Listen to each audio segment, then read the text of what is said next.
Did I scare you? No? How about now? No? Wait.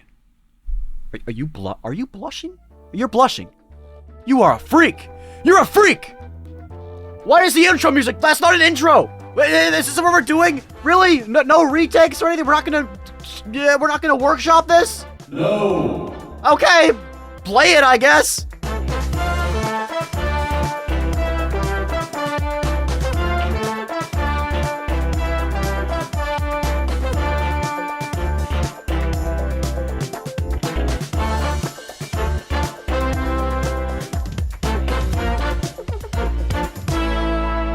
This arc began with everyone's favorite weather lady, well, Gin's favorite weather lady, his crush, in fact, offering him an umbrella before he exclaimed she's been off with her predictions lately. Note Gin's lack of umbrella in the rain. Recently, Crystal had been feeling under the weather, so Gin brought her home under that same umbrella. Oh, I wish this was a romance. I want to see that whole scene play. I want to see 20 minutes of them walking in rain, just talking. Is that just me? Is anyone else like that? Am I just weird? Am I weird for wanting to see 20 minutes of rain talk?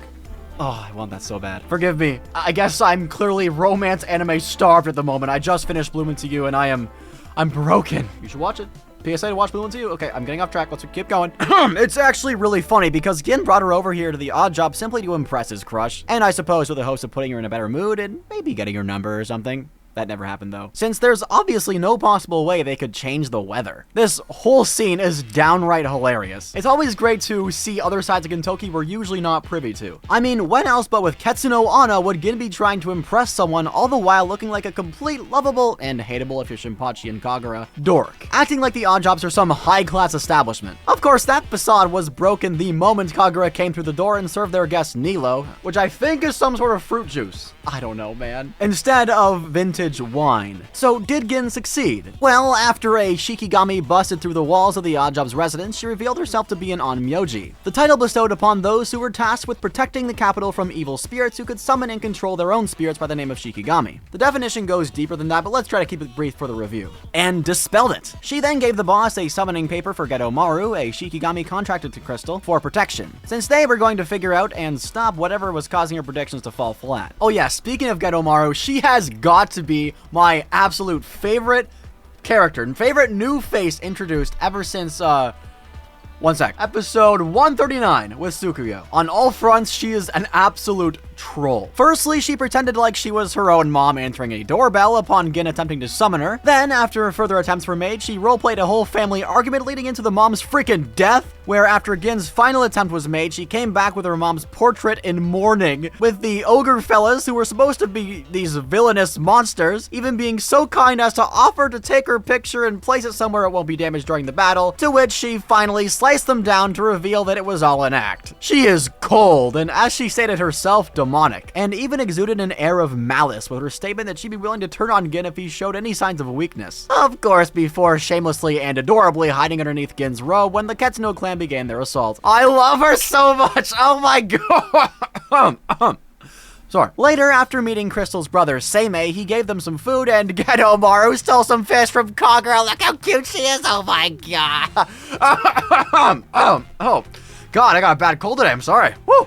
And here he would explain his task as a non-myoji, sending out summons disguised as small critters to be the eyes and ears of the country, and inform the Bagafu as to all this information, while providing recommendations on their next course of action. And this conversation would also be interrupted by a surprise news broadcast featuring Ketsuno Anna, so these dork priests all scrambled to record it and pray for her prediction to come true, but unfortunately the clan, with more power, the Shirino clan, also their next-door neighbor, interrupted that and cancelled out their weather-altering abilities, forcing it to rain, proving Crystal's forecast to yet again be inaccurate. The reason they're doing this is because her ex-husband is the head of that clan, Domon Shirino, a marriage she herself agreed to after the recommendation by her brother for peace between the clans. But after seeing how unhappy she'd become in this marriage, Seimei forced a divorce between them. Later, Gintoki announced he was going to participate in the Shikigami tag team deathmatch Domon proposed. But on Crystal's earlier orders to Gedomaru, she blocked his way. So he exclaimed he wouldn't just sit around and let a girl continue to be depressed. Albeit in a much more poetic manner.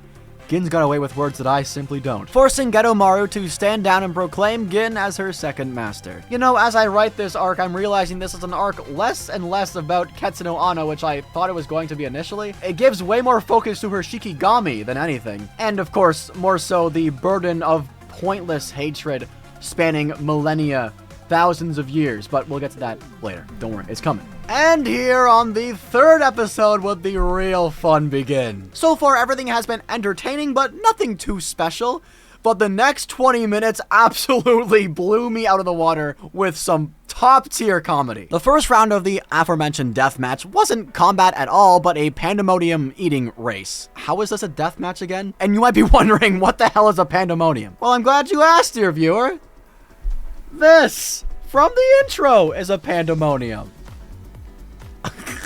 Now, upon first witnessing this, I was disgusted. I so naively assumed this was going to be your run-of-the-mill Gintama gross-out humor, right?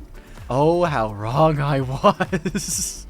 Oh, how wrong I was. Instead of eating the aforementioned Pandemonium, Shikipachi instead accidentally brushed his lips upon the creatures. And the rest was history. No more was his mind plagued by idle slop. The only thing in his mind at this moment was the gorgeous monster, no, maiden in front of him. The jokes never stopped coming in rapid succession until I was nearly crying from laughter and shock.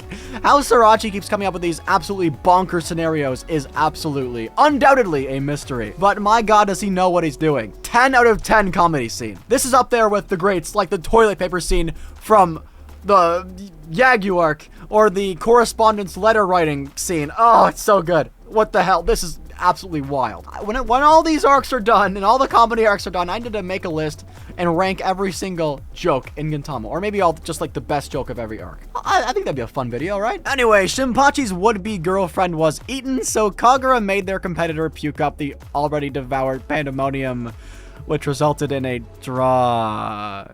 Go Kagura! Yay! Oh, God. Later on, we see Shinpachi having buried the Pandemonium's remains. I don't even want to think about that. Oh, I just realized he totally buried the puke, and I, like, picked up the oh, Lord.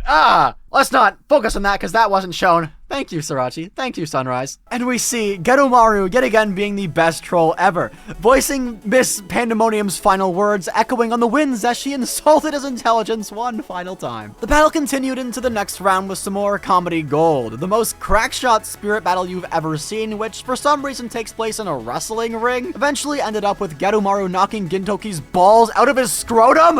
Why? How did this even, how does that happen? I guess spirit magic or something, right? And wait, why are they gold? Why are they gold? They should be silver, right? Does that mean later on when we get to Gintoki, or is Gintoki's balls silver? But I don't know what's going on. This is just getting bizarre. And let's not forget Seimei and Domon battling, each controlling one of the balls. This is what Gintama is all about. You can't make this shit up. Eventually, the constant clashing of testicles became too much to bear for our poor main character, so he started begging for it to stop, and that's when Gedomaru crushed them both, rendering Gintoki infertile for the time being. They heal him later. Spirit powers. Cool. Oh, I love this. I love this fucking channel. Every time I have to step back on to do a Gintama review, I know it was all worth it, because I get to talk about this shit. But okay, let's calm it down here for a bit. Let's mellow out a little bit, okay? Domon actually never used to despise Seimei. They even used to be friends, but through the indoctrination by his father and family, he was forced to continue the millennia-long family feud and battle the rival on Myoji until he won against their head, Seimei. But he was simply too powerful. Through the continuous mistreatment by his family, he was even forced out of his house until he had proven his worth, before Seimei came back into the picture to offer his sister to Domon. And the reason he turned to the dark arts and sacrificed his body to the most evil of all gods, Antenmaru, is because she was a little too obsessed with pads during their marriage.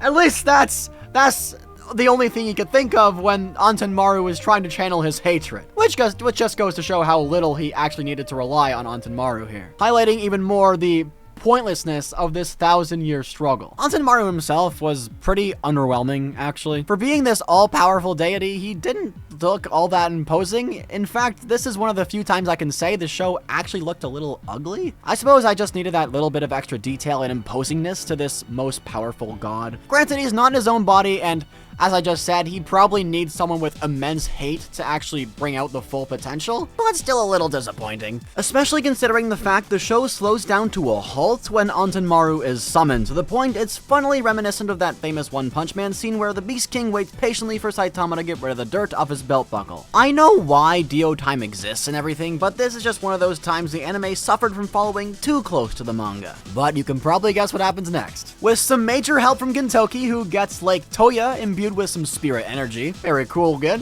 The two heads came together and vanquished the demon yet again, clearing the skies once more, making it so Ketsuno Anna can greet the people of Edo with a happy smile yet again. At the end of it all, Gedomaru also bid farewell to Gintoki, swearing to never forget her other precious master. And then there came Seimei and Domon, clearly having made up in their own way to also let him leave with thanks, since Gintoki was going to leave without anyone knowing. Wouldn't want Ketsuno Anna to know about any of this happening, right? Officially ending the 1,000-year perpetuation of hatred and beginning a new, more friendly rivalry. And finally, something I'm sure Gin has recorded and listens to before bed every night. To the samurai who is taking shelter from the rain, thank you. Even though they tried to keep it a secret, of course she figured it out. Very wholesome ending. This arc really is all over the place, huh? I personally feel like the more weaker side of this arc is the serious side. Not to say that was bad, but I'm comparing it to Gintama standards, which are usually phenomenal. It was good, but nothing too much beyond that. Above average comedy and a decent narrative, but nothing that'll have me fiending for another rewatch anytime soon. But even still, the ending was absolute perfection. I don't know how Sorachi does it, because I feel like for a lot of stories, for a lot of authors, I should say, they struggle the most on the ending. The ending is what most authors, or at least in my experience, I feel like,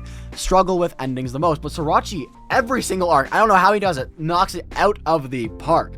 No matter what arc it is. A heartwarming tale of the cycle of senseless animosity towards others based on some event that may or may not have happened lifetimes ago, and the lesson to move past that and accept our differences as equals. But the best part of this arc is absolutely the comedy. This arc excels anywhere Gedomaru is involved, and I cannot wait to see her in future arcs to spice up the already steaming hot cast. And episode 197 speaks for itself, right? Overall, I think I'm gonna drop it at a 7.5 out of 10. And with that being said, like this video if you like it, dislike it if you dislike it, comment any thoughts you have on the Diviner arc. Have yourselves a wonderful day, and don't forget to stay trash. Peace.